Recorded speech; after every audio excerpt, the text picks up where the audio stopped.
Hey everyone, this is Leanne from Of Love and Shiplap and the founder of Sublimate Tutorials and More. Please be sure to subscribe to our YouTube channel so you never miss out on any new videos, and check the video description for a link to the Sublimate mobile learning library app. Inside of our new app, you can access all of our free and exclusive tutorials as well as our various master classes, all easily in our content libraries in the palm of your hand. In this tutorial, I'm going to be showing you how to print a one-sided domed fishing lure. Now, fishing lures can be a great item to market all year round, but they peak in popularity during the spring and summer months, especially around Father's Day. This is an easy to market product if you're in the right outdoors focused niche. So let's go ahead and talk through the variables. I'll show you it and we will give this a try. If you haven't seen these fishing lures yet, let's have a look. Now I have two different types of fishing lures on hand. One of them is flat, and then there's this one that's not. As you can see, it's sort of scooped underneath. Now with sublimation, we all should know that you must have your transfer flush to the item in order to have it successfully transfer. So an easy way to determine how much print area we have is to just take a piece of paper. We can actually do a much smaller piece here.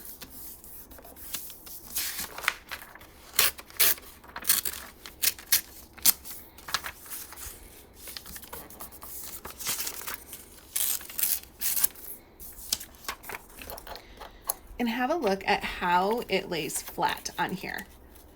So if we were to do a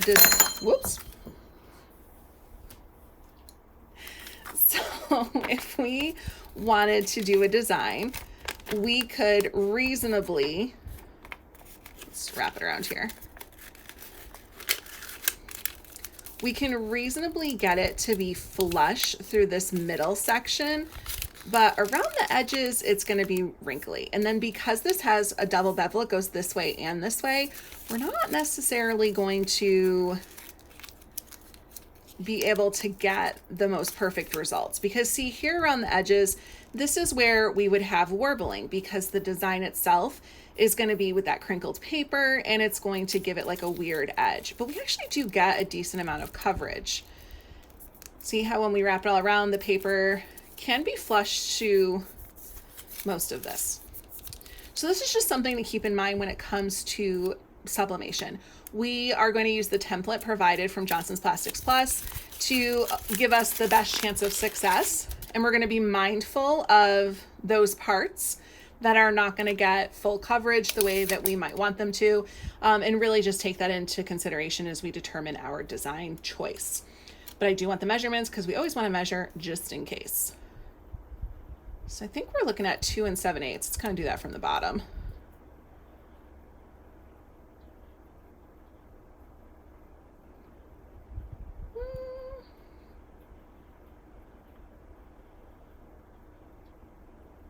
2 13/16, 2 3/4, kind of in that general area. So we will rely on the template, and then we want the widest part of this, which is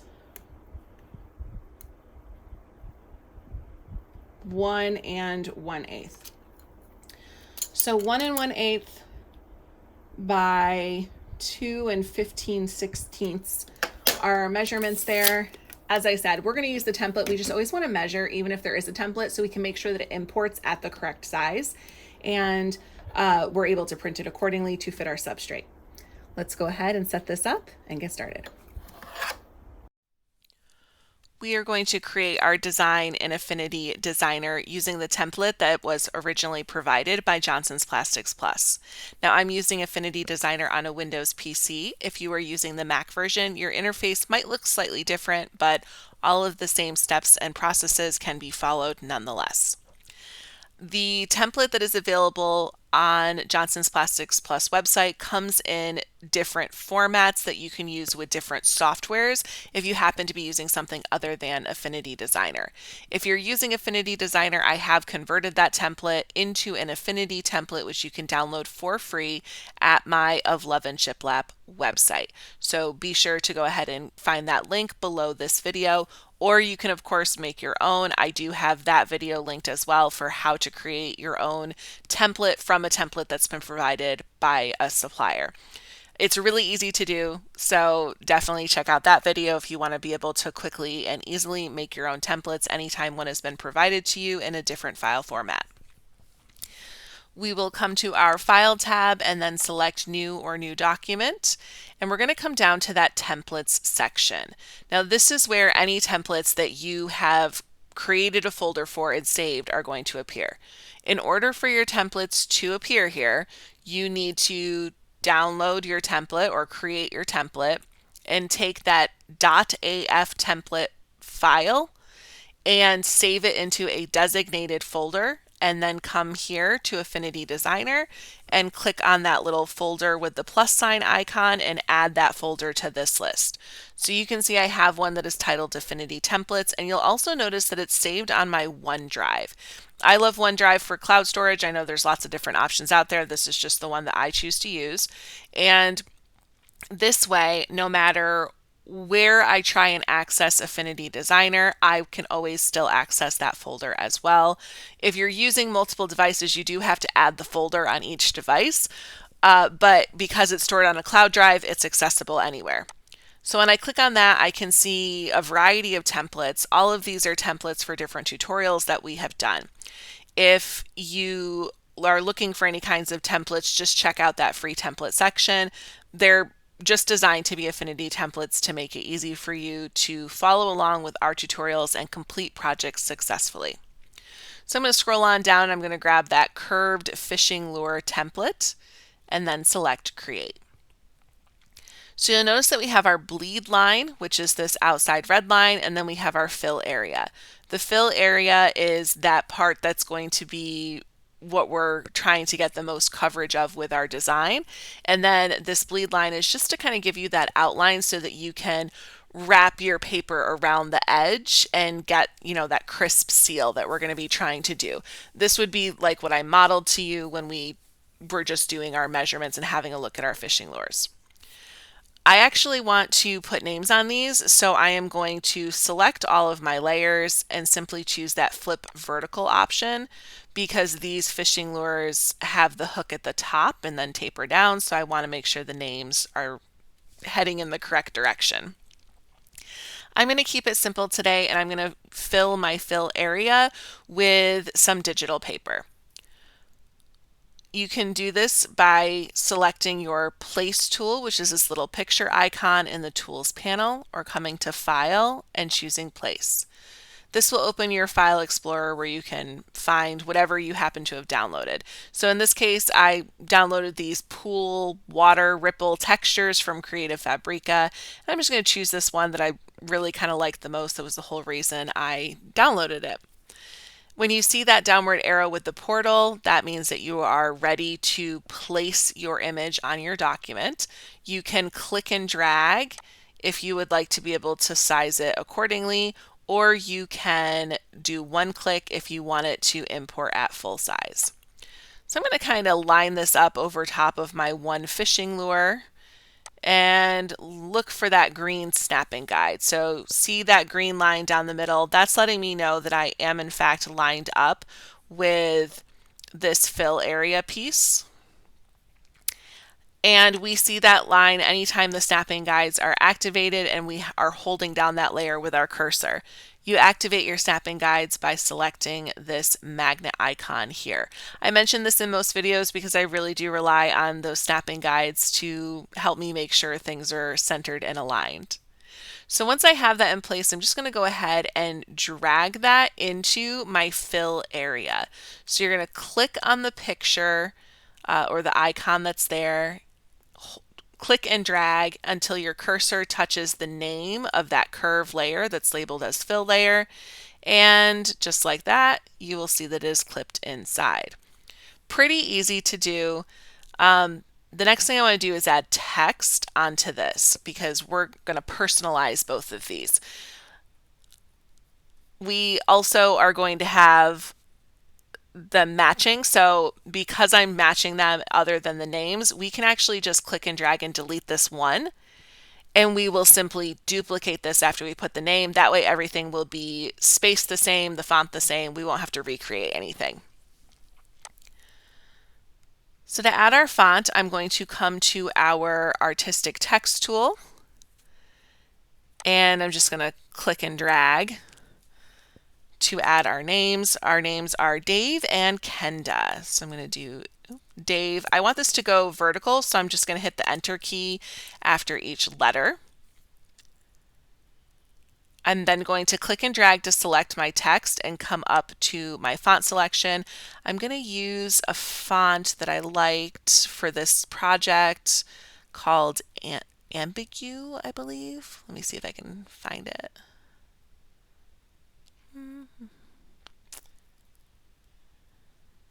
Here we go, Ambigu Wild. I thought that that would look good for this. Because I want my letters to be stacked on top of each other, I do want to make sure to align center. That's going to make sure everything looks like it's nice and vertical on top of each other. And I don't love the amount of space that's in between each letter, so I'm going to adjust that in my paragraph settings. So if you look for that little paragraph icon in your context toolbar, you will see your option here for leading. That's your space in between your paragraphs. We'll just decrease this. Let's try 20. Yeah, I think 20 is pretty good. We don't need to decrease it too much, but it was just a little bit too much space for me. Now, I don't want this black. I think I'm actually going to do this white. Okay, I like the white, but I think we need to just add an outline to this so it actually pops off of our background. So with that layer selected, I'm going to come to my color panel. I'm going to select that open circle for the stroke. I'm going to grab my color picker tool and I'm just going to drag it into my water ripples and pick a shade of blue. And then once I have that selected, add that as the stroke. Select my stroke panel and then increase that width until I am satisfied. I also think I'm going to align my stroke to the outside. Yes, because I think that that works a little bit better. That's pretty good. We can probably make the name just a little bit bigger. I'm just kind of eyeballing it here. And I do want to get this somewhat centered. You can see that we're already centered in the green, but when I bring it down, that's a little far down. I don't want it to be too far down because I worry about how this outer edge is going to transfer. And actually, with that in mind, I think I'm going to do just like a soft edge around this outside edge so that I can alleviate any weirdness from the way the paper will crinkle. So to do that, what we're going to do is our Dave layer, our name layer is separate. This curve layer with our fill area is right there. We're going to right click on that and rasterize it. Now this is going to create this into a pixel layer, which means you're not going to be able to change out that digital paper or whatever you have filling it. I then want to come over to the pixel persona, which is the second icon there at the top below your navigation bar that has the little squares that look like pixels. Now I'll zoom in so this will be a little bit easier to see. We are going to grab our erase brush tool, which is the one that looks like an eraser, from the tools panel. Keep in mind that these tools are only visible when you are in the pixel persona, because these are pixel persona tools. I am then going to come over to my brushes and just choose the basic brush option, which is one of the default brushes in the program. And I'm going to do one of these round light brushes because I'm really just looking to get right along that edge. If you see crosshairs, like you see how I have crosshairs right here, that means that you have your cap locks on. If you remove your cap locks, you will have the circle. Now I do like the circle because I just like the visibility better, but when you hover over, you can kind of see where you're going to be lining up. Now this is meant to be a really soft brush so that you're not ending up with like any kind of extreme lines, but we can go over things, you know, twice. So make sure you have that fill layer selected, and I'm just going to soften that edge a little bit. I'm not trying to go too crazy. I'm just trying to not have a harsh line so that if this transfers a little weird, we've got some wiggle room. I got a little too crazy there. Definitely do it in short little strokes. That way you don't end up accidentally taking off too much and you have less to erase.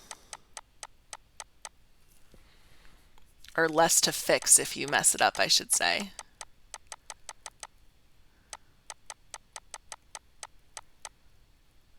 So we're just going gently around this edge. Try not to get too crazy.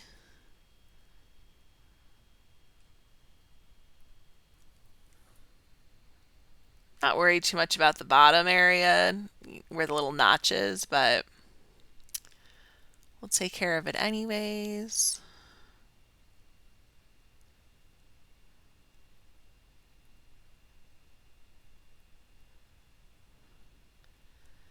You can get really playful with this as well if you wanted to use like a textured brush of some sort.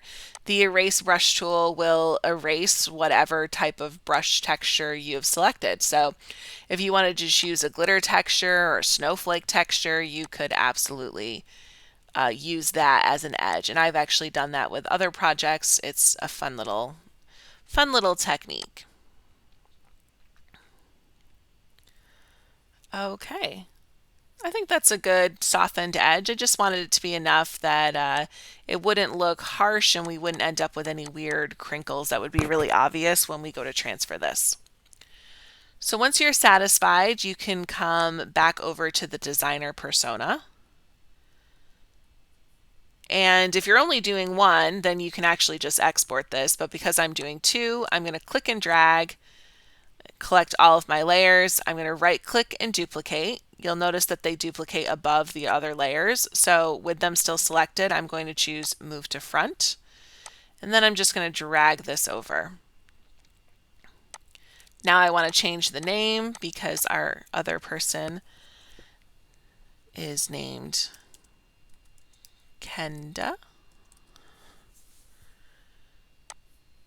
And once again, just go ahead and make sure that that name is nice and centered. So I think those look pretty good. We're going to export this entire file, this as a PNG, just so it's easy and everything. All your layers are locked in place. So I'm going to go to File, Export. Want to make sure whole document is selected, Export, and then we'll just do fishing lure. And we are all set with this. So we can actually close out this document, this template that we've been working on. It's not going to save anything unless you actually save this document by coming to File and Save As. That will give you the affinity format document so you can make changes and edits to this. I'm not planning on doing that, so I'm just going to go ahead and close this out. Now we want to open up the page size that we intend on printing on and have our document in the orientation our printer feeds the paper. This is a pretty small project, so letter size paper is all that you will need. Come to File and then New or New Document. We're going to select letter from our presets.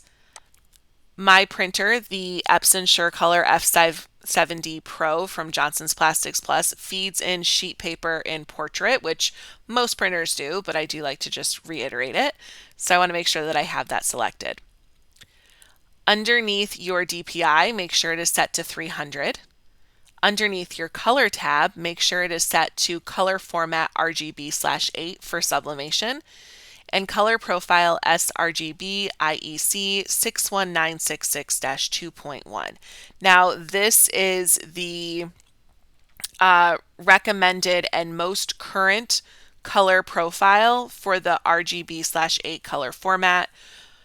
This is applicable to pretty much everyone, but for those of you who have a Mac, especially one that might be several years old, you may find color discrepancy issues upon printing. This is a common issue with Macs specifically. If you find that happening, then you will want to try the Adobe RGB 1998 color profile, which is an older one that does deliver better results for Mac computers specifically. So again, we're talking about Mac computers, we're not talking about Windows. Windows in general don't really have color output issues unless you've made a mistake with your settings. This is also not where you select your ICC profile. If that has been provided to you, you select that when you go to print. If you don't know what all of these different terms mean and these different types of color profiles and formats, check out our video series, Mastering Sublimation Color, where I break it all down, explain it to you, show you the difference it makes and why it matters. That is available in our SubThat Learning Library app.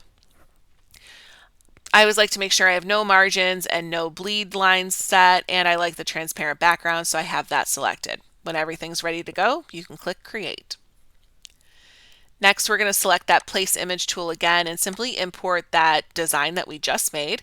This time you're going to do the one click with your mouse because that is going to import it at the exact size, which is what we want. Align this on your paper. There's a lot of extra space here. If you were doing multiple fishing lures, more than two, you could fill all the space. You could add other designs on here if you have other things you want to print for, or you can simply cut off this half sheet and save it for nozzle check paper. Those are all the different options that I take advantage of whenever I am printing. To send your file to print, you're going to come to File and Print. Select your printer from the drop-down menu, and then select the Properties tab. Now, for those of you who are using a converted sublimation printer, this is where you will set your ICC profile, any color correction settings you have, and any other paper types or whatever it is that you have for your specific printer. If you are using the Epson SureColor F570 Pro, the only thing there is for you to do is make sure your paper size is correct. Everything from printing is flawless. You literally just file, print, select your paper size, and off you go. There's no color correction needed. It's one of the best parts about this printer. It is beautiful right out of the box, and it is an investment I definitely recommend anyone who is a serious sublimator make for their business. So our document size is set to letter, which is correct, but if it wasn't, we would just come to settings and we would choose whatever alternative paper size that we need. Make sure that this little icon here does show your paper in the correct orientation that it feeds into the printer. And then for the Epson SureColor F570 Pro, make sure that your paper source is selected correctly. In this case, I'm using the auto sheet feeder, but this printer does have the ability to do rolled paper, and it comes in 17-inch and 24-inch rolls. I like to keep both of those on hand. I only buy letter size paper otherwise for the auto sheet feeder. Our media type is set to rigid, which is correct. You can switch between those two here as necessary, but rigid is what we're working with today, so that's fine. Our design does need to be mirrored, and mirror is the default setting for this particular printer because this printer is designed for sublimation. If you are using a converted sublimation printer, don't forget to check that mirror image option in your settings so that your image will print in reverse. Now, I don't really need a print preview, so I have that deselected. I'm just going to click OK and OK again to send this off to our printer. We're having a lot of faith with this particular project. So the first step is to cut out our design. And I'm saying we're having a lot of faith because it is recommended to have a silicone mat of around 1/8 of an inch or so thick to give a little bit of cushion. Now I'm opting to not do that because this has a lot of give and I think it's probably enough. I mean, this is a pretty thick pad on the bottom of my HeatPress, and honestly I just didn't want to buy something else. So we're going to cut these out.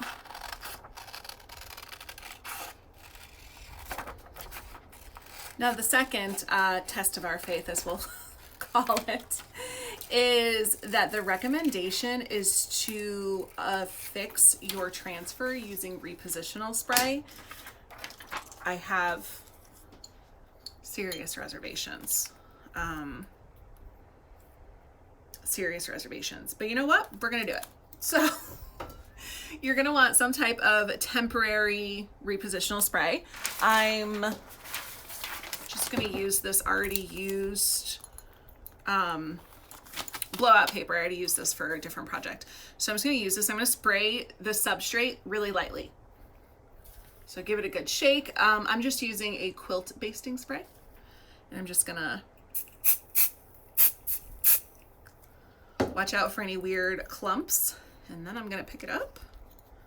Try and get this as centered as possible on the first try because we do not want to smudge our design. So I'm gonna have that like that, and I'm going to center this, yes.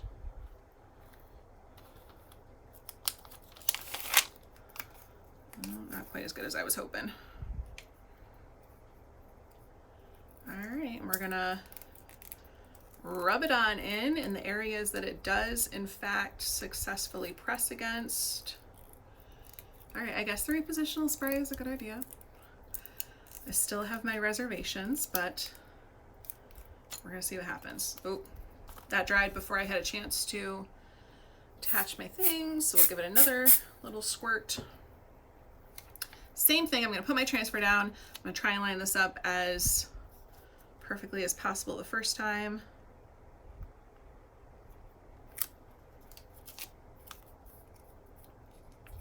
Not quite. Okay, and then we're gonna just rub it in. We've made all the considerations we can for trying to get a nice solid transfer. Let's wrap that around. Rub. We're gonna rub down any little wrinkles that you see, like that one, because that'll just help us get the best transfer we can. All right, let's make sure this one's good to go. I feel like I need a little bit more spray. I'm not sure if this will work, but we're gonna.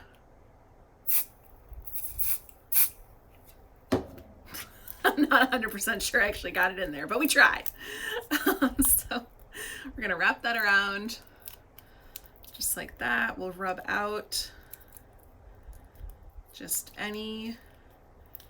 We're gonna rub the wrinkles as much as we can. Like, we're not gonna get it completely flat just because of the shape of this. Okay. So we're gonna get some fresh blowout paper. A little bit different. We want these to be transfer down. So we're gonna put it just like that. I'll fold this over. And we want 3 minutes. So I actually need to adjust my time here. So we are doing 380 degrees for 3 to 3.5 minutes is the recommendation. Oops.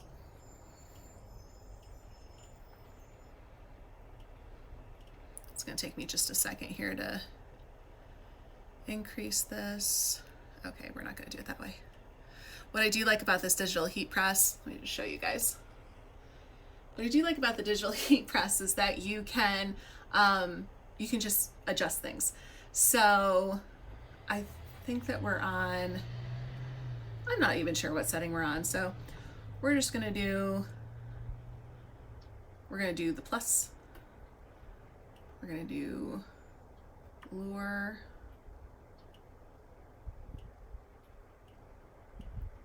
All right, we've got 380 and we want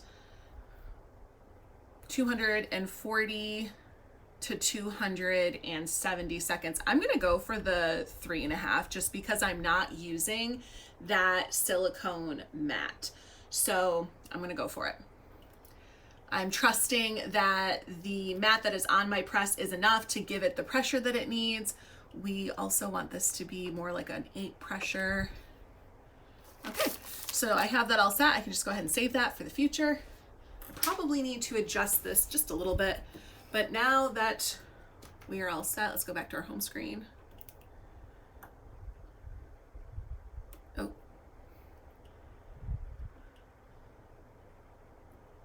We didn't select it, so it didn't change it. There we go. All right, we're gonna slide that on back. We're gonna have some hope. This is a test of my faith. It's a test of your faith. I am very interested to see how this turns out. So 3.5 minutes is a really long time, so we will come back when this countdown is almost done.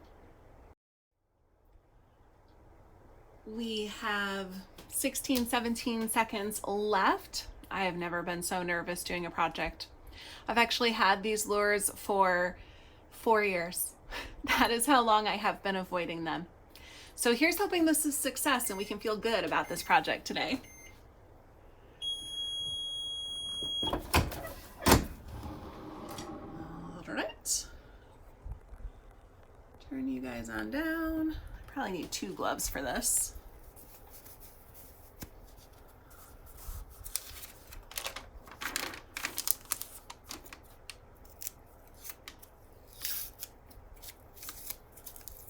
Ooh, our paper stuck a little bit. We're going to have to wait for it to cool to get the rest of the paper off. If you don't know that about metal, sometimes paper does in fact stick to the coating that's on these, the stuff that's white, but once it cools off, it peels right off. I'm gonna try and get at least some of it off so that I can show these to you. So far the transfer looks good. Our little approach there to try and get the best transfer possible by, sorry guys, ow, it's really hot, to get the best coverage possible by reducing the design and adding that soft edge definitely worked in our favor. I'll just show you, even though there's still paper on it, this is what we're working with. So we have to let these cool in order to get the paper off. That is the only thing I don't like about thicker white coated metal. I noticed the same issue with wind spinners. But once it cools off, the paper comes off. So we're gonna give this a minute to cool and then I can get the paper off. If you're ever having trouble get the paper off once stuff is cool, you just wanna use a little bit of water. You don't even need it to be hot or cold or anything like that. Just a little bit of water is all that it takes. So I'm gonna put these over on our green mat here. And we will give them a second to cool. Once these had cooled completely, I was able to just rub off any of that extra paper that got on. I've got my light a little bright in here, but the coloring came out great on these. And then you're just gonna attach your, oops, I didn't get it fully on there. You're just gonna attach your ring. I highly recommend a jump ring. Ow! Don't hook yourself. I hooked myself already multiple times. I highly recommend a jump ring tool. These are fantastic. You just like wedge it in there and it opens up that jump ring. Now I'm not sure why this did not come with some little covers for those prongs so that you did not just do what I just did, which I actually did multiple times already. But there is our finished fishing lure and you can slide that right back into the box it came in.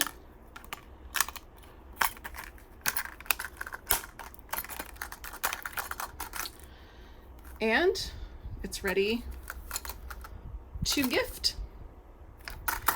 Be sure to check out our marketing guide on fishing lures if you are a subscriber to the Sub That Learning Library app. If not, be sure to come join us. Download the app. It is free to download and we do have ample free tutorials, including this one.